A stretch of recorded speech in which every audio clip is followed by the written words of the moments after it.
Good morning. It's Wednesday. We're doing some crock pot brisket. Say that fast. I've got my brisket in there. I've got it at the bottom covered with water. I'm using a package of this onion soup dry mix. Also, I'm using a little bit of Mrs. Dash table blend for salt free there. And I'm also going to be using some chili powder. I've got it all rubbed in. We're going to let it cook for about 6 hours and check it. It's calling for an 8-hour cook, so we'll see on low. I'll get back with you. Thanks. The finished product of the brisket. We're going to have some mashed potatoes with it and some fresh broccoli. I'll show you the sides here in just a few minutes.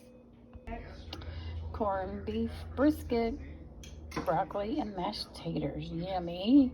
Like and follow.